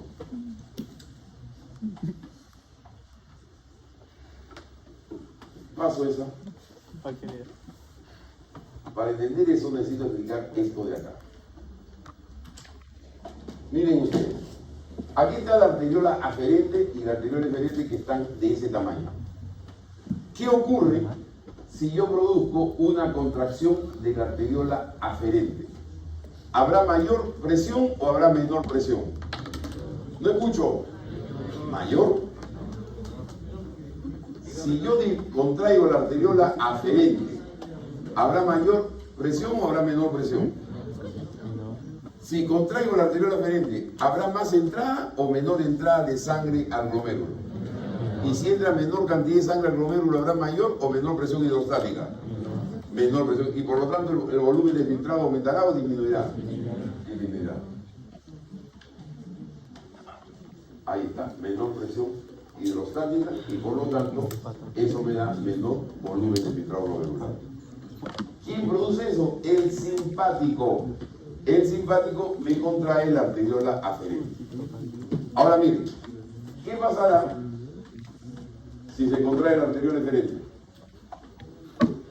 ¿Qué pasará con la presión hidrostática? Aumenta. ¿Por qué? Porque al no haber salida va a haber mayor volumen, mayor presión. ¿Y qué pasará entonces con el filtrado glomerular? ¿Aumenta o disminuye? ¿Ah? Aumenta. Ahí está. Aumenta el filtrado glomerular. ¿Y quién me produce eso? La angiotensina que chambea en el arteriola eferente. ¿Ok? Oiga. En la eferente la angiotensina. Y el simpático más en la arteriola eferente. ¿Ok? Entonces, ven ustedes qué fácil es esto, ¿no? Ya entre de los libritos ya. Pues igual Disney funciona mejor. ¿No? Acá está. Aferente, eferente, mismo tamaño, no hay indicación. Aquí hay un incremento, la aferente se contrae, disminuye el flujo, disminuye la filtración. Aquí, en la aferente, aquí relajo, contraigo la eferente, aumenta el flujo, ¿no es cierto? El flujo renal se va a aguantar allí y va a aumentar la presión de filtración y obviamente el filtrado. ¿No? Esto también ya está entendido, ya no hay más, no hay más. Listo. A ver, entretengámonos con esa preguntita, a ver.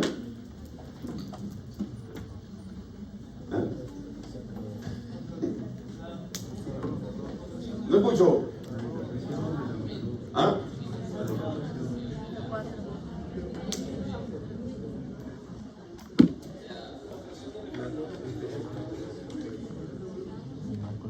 Pensando con el pensamiento, muchachos, aquí no hay una porreta.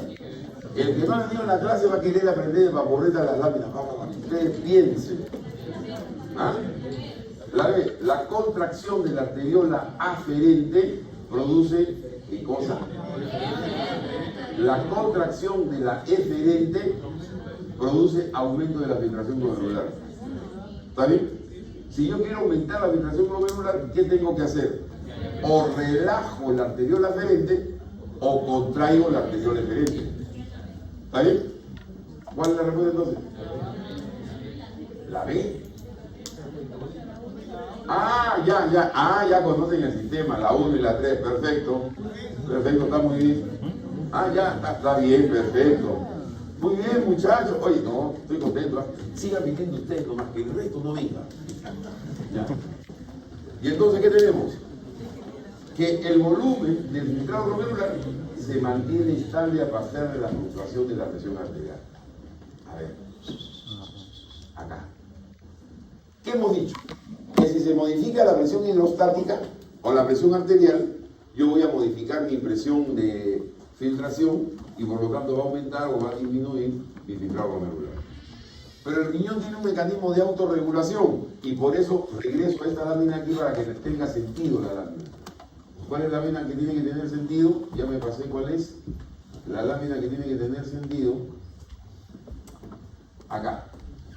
Yo voy a regular el flujo y tengo un mecanismo intrínseco y tengo un mecanismo extrínseco. Entonces le voy a explicar el mecanismo intrínseco para comenzar. ¿Ok? ¿Cuál es el mecanismo intrínseco? El mecanismo intrínseco, ¿qué es lo que pretende? Que el volumen del filtrado glomerular se mantenga estable a pesar de la fluctuación de la presión arterial. O sea, decimos en política, decimos, no hay estabilidad en los gobiernos, no hay estabilidad en la economía, no hay estabilidad. ¿Qué cosa queremos estabilidad? Que todo sea estable, constante, que no haya modificaciones. ¿No es cierto?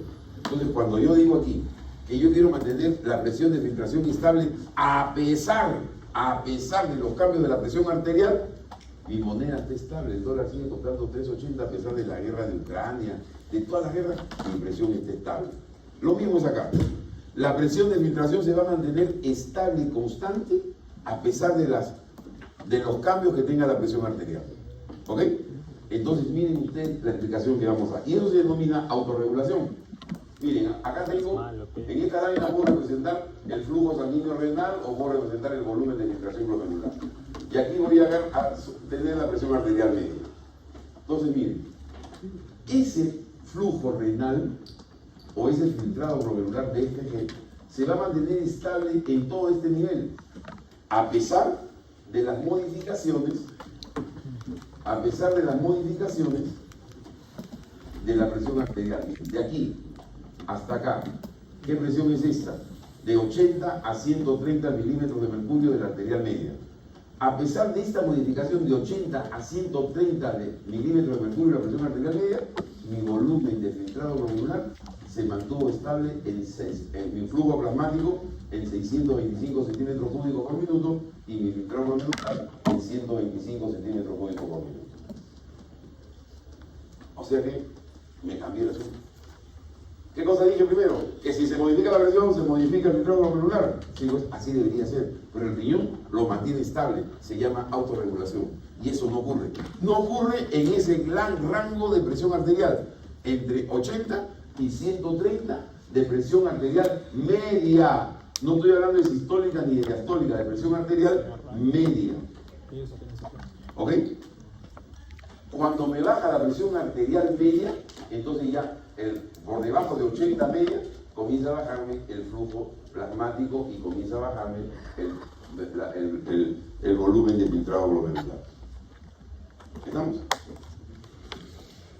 Ya llevaron carro, yo no sé si sabe persona que sabe. Sí. Entonces, ¿qué significa esto, mis queridos amigos? Que cuando usted tiene y un paciente tenga presión arterial sistólica menos de 70, la presión arterial media estará por 50, ese riñón ya no filtra. Por lo tanto, la chamba que tenemos, la chamba que le dan al interno, Oye, que ese paciente está chocado, deshidratado, te quedas aquí subiéndole la presión, ¿no? Pásale volumen, pásale líquido para que le suba la presión. Porque si yo lo dejo con presión de 70, ese riñón no filtra, no tengo orina y voy camino a la insuficiencia renal. ¿Ok? Por eso nos preocupamos de tener esa presión en los hospitales. Y entonces, aquí está, este rango. Ahora, si la presión arterial me sube 130, mi presión arterial media, que debo tener una presión más o menos de 160, 180 de presión arterial sistólica, entonces el volumen del filtrado glomerular también se mantiene, aunque me suba el flujo sanguíneo renal. ¿Ok? ¿Y cómo se produce eso? ¿Por qué se produce eso?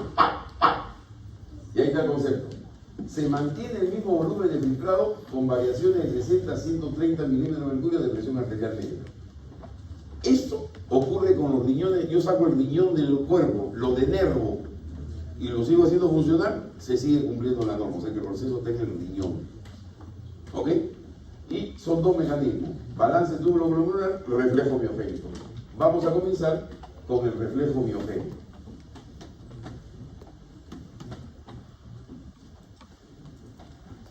Vamos, como para Disney. Aumento del flujo sanguíneo renal, aumenta la presión hidrostática. En ese momento se distiende la arteriola aferente, le está llegando más sangre, se distiende. Como se distiende, inmediatamente se va a funcionar el mecanismo de canales de sodio y calcio y va a producir una contracción refleja. ¿Ok? Al producirse la contracción refleja, va a disminuir el flujo sanguíneo renal. ¿Y a dónde voy a llegar? Voy a llegar al punto de equilibrio. O sea, va a haber una contracción de la arteriola aferente cuando me sube la presión.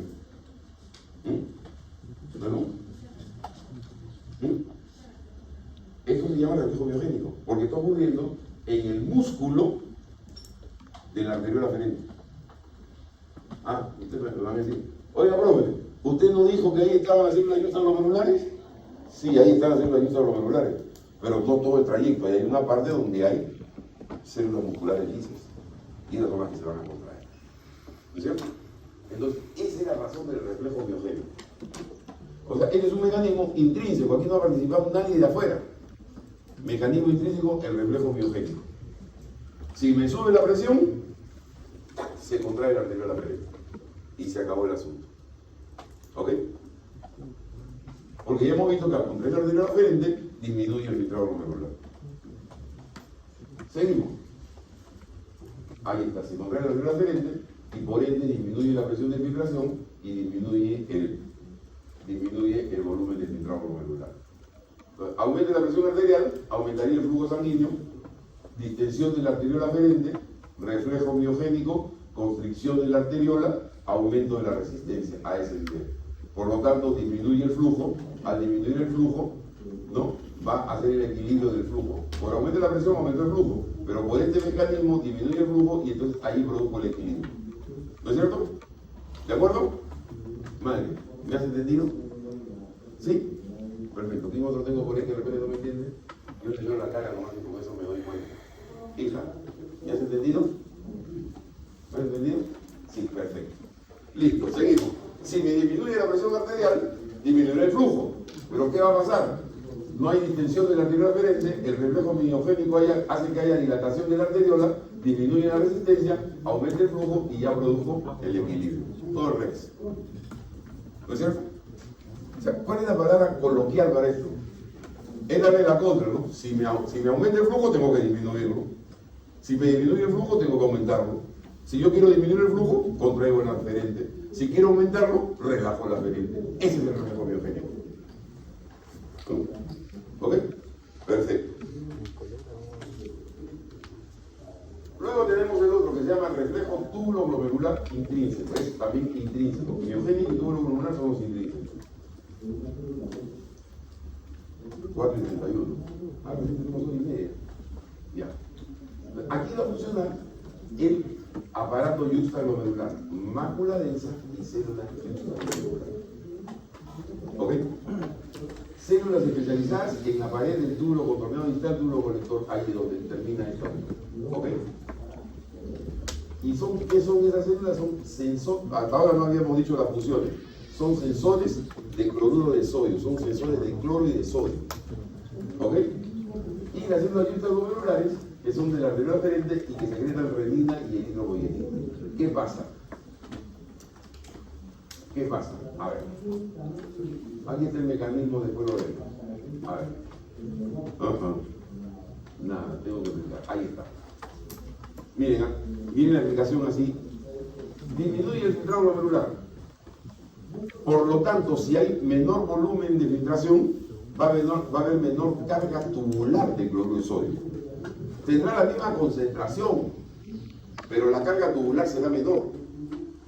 ¿Entendido? ¿De acuerdo? ¿Entendiste lo que es la carga tubular? Será menor, ¿no es cierto? Hay menor cantidad de cloruro. Y eso va a ser detectado por la mácula densa. O sea, la mácula densa es el sensor de cloruro de sodio.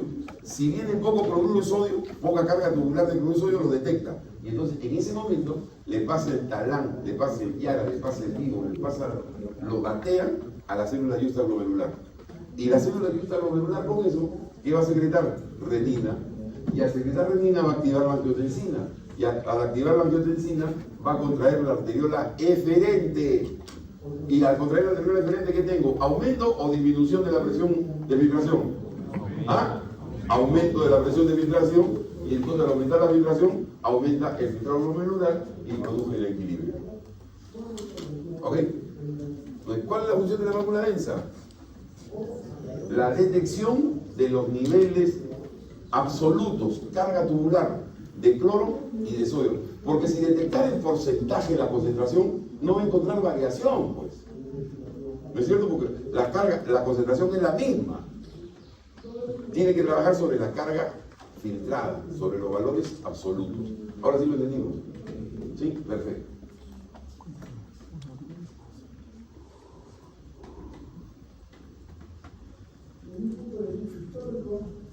Entonces, ¿quién más estimula las células yuxtaglomerulares para que se creen renina? El simpático directamente estimula las células yuxtaglomerulares. El vasoreceptor, los vasoreceptores van a detectar que hay poca presión arterial y van a estimular a la célula yuxtaglomerular para que se creen renina.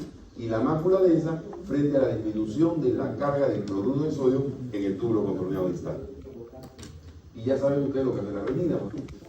La renina va a actuar sobre el angiotensinógeno, que la va a convertir en angiotensina 1, la convertasa o enzima convertidora la va a convertir en angiotensina 2, y esa angiotensina 2 va a producir vasoconstricción, aumento de la resistencia periférica, aumento de la presión arterial, y de otro lado la angiotensina 2 también estimula la secreción de aldosterona, y al retener sodio, por los dos lados, por el aumento de la resistencia periférica y por la retención de sodio, yo voy a aumentar mi presión arterial.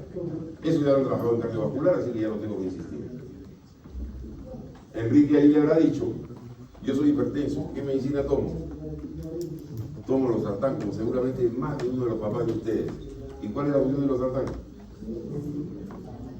¿Cuál es la función de los sartán?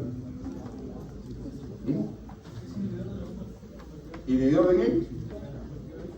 De acá. Inhibe esta de acá.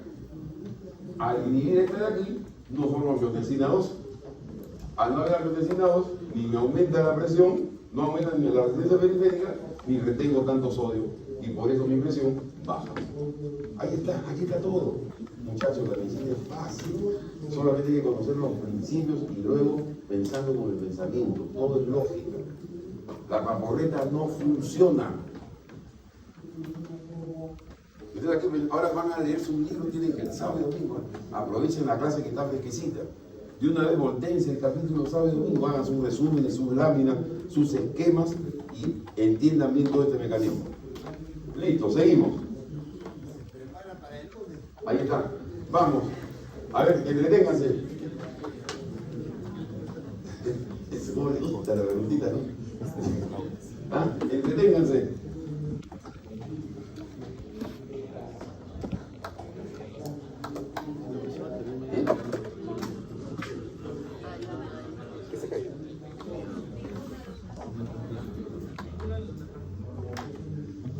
¿Qué pasó? ¿Pasa algo o no pasa nada?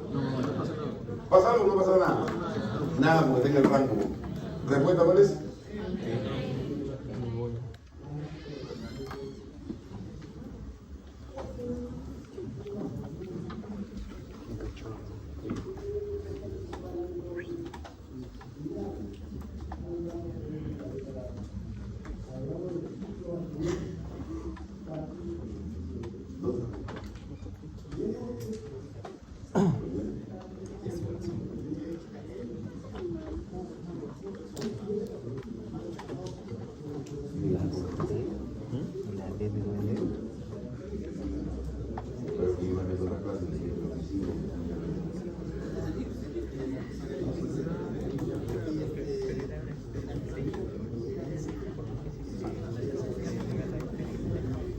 ¿Sí? ¿Cuál es?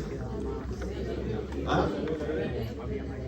Ahora, si yo secreto retina, no es cierto, se va a desencadenar todo y finalmente voy a terminar aumentando aldosterona y aumentando la resistencia periférica. Entonces, la concentración de incremento de sodio plasmático, cuando sale la aldosterona, aumenta el sodio, disminuye el potasio. La aldosterona, ¿cuál es la función de la aldosterona? El 2000 se llama que ha sacado 20 todos. ¿Ah? ¿Cuál es la función de la aldosterona? ¿Ah? Función de la aldosterona. Ahí está, con los exámenes facilitos de PowerPoint de Vaporret, han pasado 2 meses y ya se olvidaron. Función de la aldosterona. ¿Ah? Paso contención de la aldosterona. Todo iba a botín, todo iba a botín. Paso dilatador. Y secreción. Entonces, si me aumenta la aldosterona, ¿qué cosa voy a secretar? Voy a secretar mayor potasio, voy a reabsorber mayor sodio. ¿No es cierto? Si secreto mayor potasio, me voy a quedar sin potasio en el cuerpo. Voy a tener aumento de la. Vamos a hablar en términos fáciles. Me va a aumentar la. ¿Cómo digo cuando aumenta el potasio en la orina? La potasuria. Me aumentará la potasuria y mi disminuirá la potasemia. ¿No es cierto? Aquí me están preguntando, ¿voy a causar incremento de qué? La concentración para el potasio plasmático, no, baja el potasio, porque voy a orinar más potasio. El volumen del extracelular, ¿sí o no? Si absorbo más sodio, ¿con qué voy a resolver? Con agua. El hematocrito, si absorbo más agua, ¿qué va a pasar con el hematocrito? ¿Ah? Se diluye, no me va a aumentar el hematocrito. ¿La presión oncótica plasmática se va a modificar? No. ¿La concentración de hidrogeniones? Tampoco. ¿Cuál es la respuesta? ¿Ah? Listo. Ya vimos los dos mecanismos intrínsecos. El mecanismo miogénico y el mecanismo túbulo-glomerular.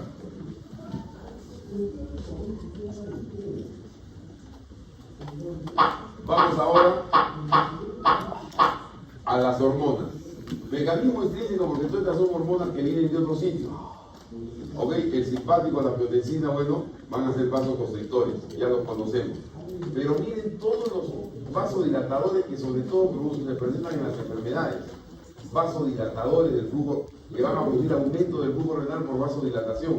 Endotelinas, adenosina, ATP, prostaglandinas, óxido. El óxido nítrico produce vasodilatación en todas partes. Bradipinina, el péptido natriurético, la dopamina, todas estas sustancias son vasodilatadoras que me van a aumentar el flujo renal. ¿Estamos? Este vendría a ser el mecanismo extrínseco, pero la regulación del riñón es básicamente por su mecanismo intrínseco, que son reflejo biogénico y túbulo glomerular. Aquí está más de lo mismo, no voy a aumentar esto. Listo. Y con esto acabamos la clase. 4:41, ya justo tengo para 20 minutos. ¿Preguntas hasta aquí?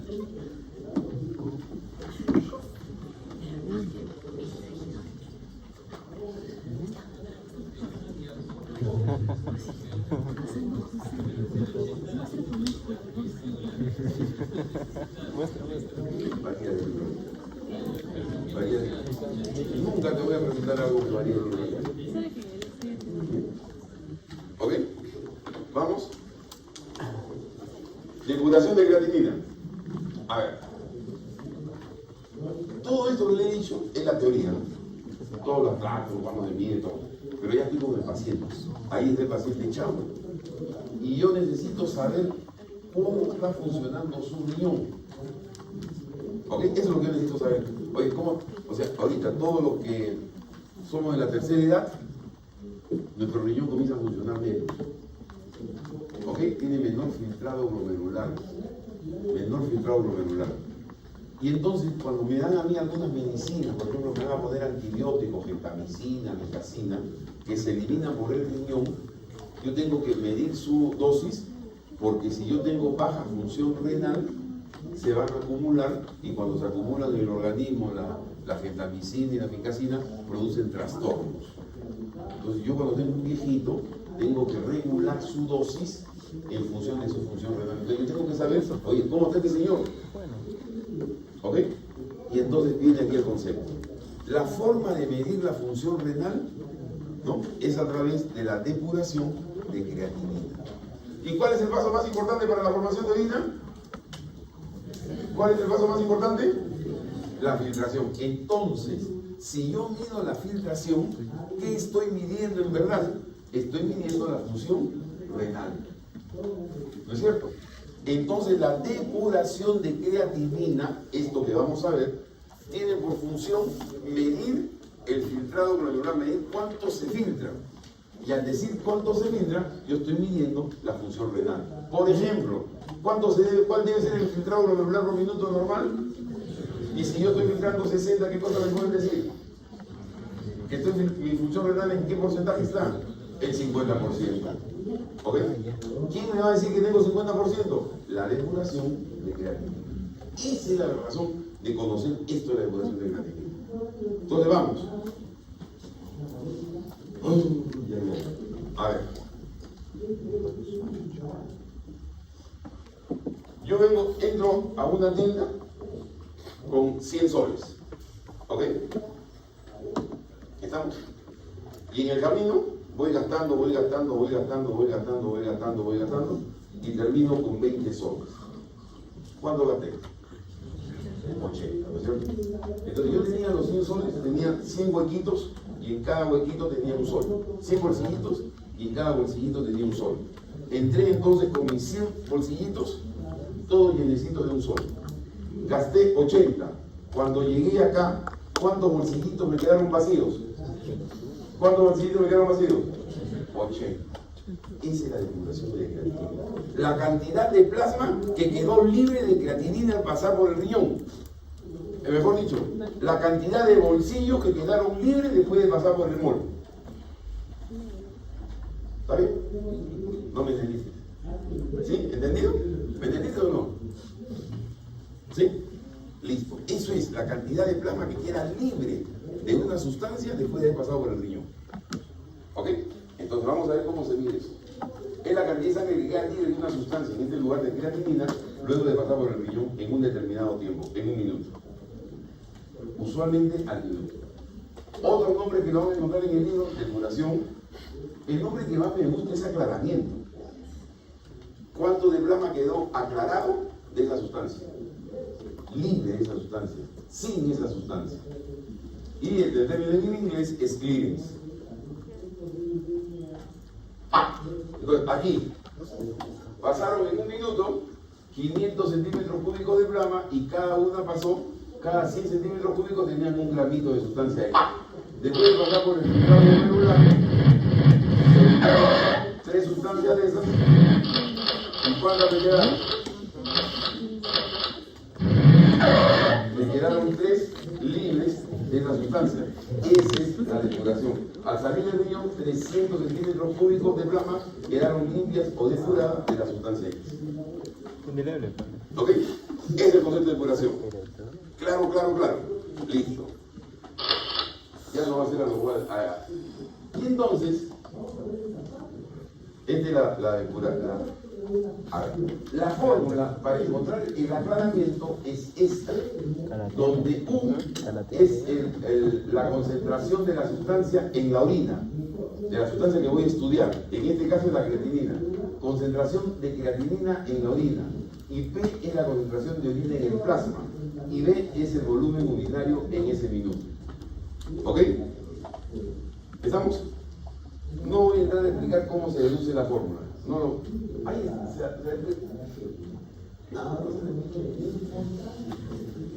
recuerden la fórmula. V sobre B. Filtración glomerular. O sea, la depuración es la concentración. No, aquí no me quedo. Aquí no. Esta es la cosa. La depuración, ya en la práctica le preguntan a sus profesores de dónde sale la fórmula. Exígenle a los profesores, por favor, profesor, dígame de dónde sale la fórmula. Y si les engaña, diga, doctor, para la próxima me lo explica. Pues. Así que sean conchudos, me lo explica para la próxima. De parte del decano, le dice. ¿Está bien, chino? ¿Está bien? Tengo que consultar a mi gurú, pues, el doctor Yushimito. ¿Ah? Él me dice sensei, Yoshimito sensei. ¿Ok? Yoshimito sensei. Pero como es mi amigo, le digo chino nada. La concentración de creatinina y orina por el volumen al minuto sobre la concentración plasmática. Esto me va a dar la depuración. Ahora, esa depuración va a variar en función del mecanismo del manejo de la sustancia dentro del nefrón. Si alguna sustancia solo se filtra, lo que me va a medir es el filtrado glomerular. ¿Ok? La creatinina solo se filtra. Por eso cuando yo hago la depuración de la creatinina, lo que estoy midiendo es el volumen del filtrado glomerular. Por eso pongo aquí. Cuando yo hago el cleanse de creatinina, ya, me vengo de acá. Solo se filtran como la creatinina. Me debe dar una depuración de 120 centímetros por minuto. Pero si se filtra y se reabsorbe, me debe dar menos de 120, pues menos, o sea, se filtró, me limpió 120, pero en el camino se reabsorbieron y entonces ya no quedó tan libre porque regresó a la sangre. Entonces la depuración va a ser menor que 120. ¿Es cierto? O sea, yo filtré y quedó libre 120. Pero en el camino comenzó la reabsorción y se comenzó a regresar a la sangre. Y entonces ya quedó menos cantidad de plasma libre, la depuración baja. Entonces, cuando una sustancia se filtra y se reabsorbe, como la glucosa o la urea, la filtración me va a dar menos de 120. Y aquí entonces ponemos otro concepto. A ver, yo orino glucosa. ¿Orino glucosa o no? ¿No escucho? No. Significa que si yo filtré glucosa y no orino glucosa, ¿cuánto se reabsorbió? El 100%. ¿Cuál será la depuración de glucosa? ¿Ah? 0, ¿no es cierto? Porque nada del plasma quedó libre de glucosa porque no lo orine. La glucosa salió del riñón tal como entró. Entonces depuró nada, 0. ¿Ok? Entonces, ahí tienen el ejemplo. Cuando se filtra y se reabsorbe como la glucosa y la urea, es menor de 120, llegando como la glucosa a 0. Y cuando se filtra y se secreta como el paramino hipúrico, PAH, paramino hipúrico, el filtrado es mayor de 120. Y en este caso, el paramino hipúrico se filtra y se secreta. ¿Y qué cosa me sirve para medir si se filtra y se secreta? Me sirve para medir el flujo plasmático renal. El flujo plasmático renal. Porque quiere decir que todo el plasma que pasa por el riñón va a quedar libre de paramino hipúrico. Lo filtré y lo secreté. La depuración del paramino hipúrico tiene que ser mayor de 120. ¿Ok? Para tener el concepto de aclaramiento. Pero el concepto que deben llevarse ustedes aquí es la función renal la mido por la depuración de creatinina. Y la mido por la depuración de creatinina porque la depuración de creatinina solamente me mide el filtrado glomerular. Y a mí me interesa saber cómo está el filtrado glomerular porque de esa manera yo puedo determinar la función renal, porque el filtrado es lo más importante de la función renal. Si no es filtrado, no hay función renal. ¿Ok?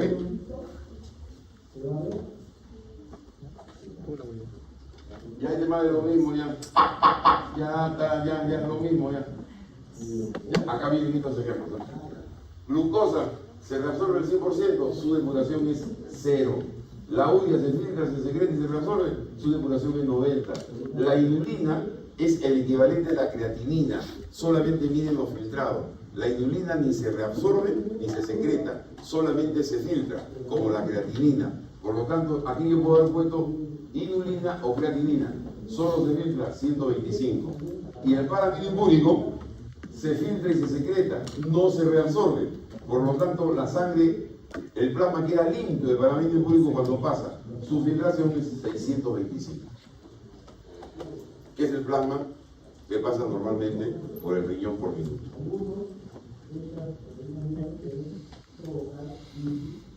Depuración de glucosa, ya ustedes me lo dijeron, la depuración es 0, porque todo se reabsorbe. ¿Ok? Si yo utilizo la fórmula, ¿dónde iría el 0? Ahí donde está la fórmula.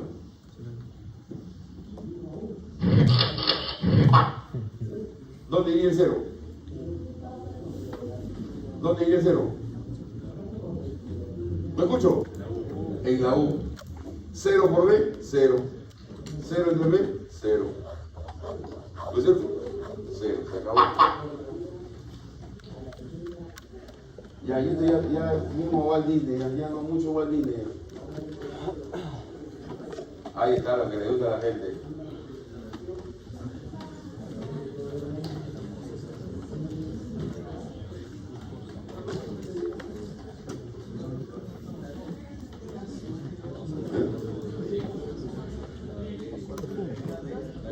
¿Cómo? Es lo que le gusta a la gente. ¿Cuál es? La E. De dedo. Ya. Oiga, a ver, con una mano en el pecho y la otra en el bolsillo derecho. ¿Ustedes orinarán aminoácidos? ¿Orinarán aminoácidos? ¿Usted cree que su organismo va a ser tan sonso, tan liberto de orinar de orinar aminoácidos? ¿Orinarán aminoácidos? No. ¿Ácidos orgánicos orinarán? Yo todo eso trato de retenerlo. ¿Orinarán ácidos grasos? ¿Frían los huevos pues con orina? ¿Ah? Ninguna de estas sustancias se orina, por lo tanto todas esas tienen depuración cero. ¿Y glucosa? Pensando con el pensamiento, pues la vaporreta, glucosa. ¿Ah? Ya. La depuración de parabienes dijo, la filtro y la segrego, por lo tanto dejo todo el plasma. Se orina todo lo que se filtró y se secretó, el plasma se va limpio. Estoy midiendo el plasma. Depuración de creatinina o inulina, solamente se filtra. El resto no se filtra. Nada se reabsorbe ni se secreta, o sea, solamente queda limpio la parte que se filtró. Y entonces, ¿qué me está midiendo? La depuración de creatinina y inulina mide el filtrado glomerular. Y con eso mido yo la función renal. ¿Y por qué utilizo la creatinina? Yo no tengo inulina en el organismo. Tendría que ponerme a mí una inyección de inulina para hacerme la depuración de inulina. ¿Y para qué me van a hacer eso si yo tengo mi creatinina que yo mismo produzco? Por lo tanto, utilizo la depuración de creatinina y no la depuración de inulina con los pacientes en la cama del hospital. ¿Ok? Entonces, más de uno de ustedes, algunos de ustedes, debe haber tenido un familiar que le han dicho, le están haciendo estudios de los riñones y le han dicho que junte orina 24 horas. Y el hombre, pues, es fácil, va a su papagayo, junta ahí su orina, la metiendo en el frasco. La mujer con su dificultad, tiene que orinar, para juntar su orina. ¿Pero para qué? Le hacen la medición para ver el B del volumen urinario. ¿Ok? Y después ver allí la concentración de la creatinina en la orina, el U. Y de allí ver el flujo, la medición de la creatinina en sangre. Lo llevan al minuto, no se olviden, lo llevan al minuto y con eso me sale la depuración de creatinina. Porque así, he orinado 1500, no van a poner ahí en el B1500, ¿no es cierto? Tienen que poner 1500, entre 1440 me sale 1 centímetro y pico por minuto. Ok. Ok. Listo, muchachos. Ahí lo dejo. Ahí lo dejo, ya no. Ya. Ahí está. Listo. A ver, una vez, manos a la obra. Háganme este problema rapidito. Ahorita. Ya vamos, hija, vamos, ponte las pilas. Ponte. Sonsos, pero ni a misa. Vamos, rápido. Vamos, ¿cuál es la depuración de ese paciente? ¿Cuál es la depuración de ese paciente? Vamos. Póngase la pila que ya no vamos. Digo que es la 25. Pónganse la pila que ya no vamos. ¿Cuánto es? V sobre P. Ya de una vez trabajen. V sobre P. ¿Cuánto es? Todo lo que se demora. Sale 100. ¿Quién da la primera respuesta para invitarle una Coca-Cola saliendo de aquí? ¿Ah? La A. No quiero Coca. ¿Qué dicen? A ver. ¿Cuál es el valor de U? ¿Cuál es el valor de U? ¿Ah? El valor de U es la concentración en orina, ¿no es cierto?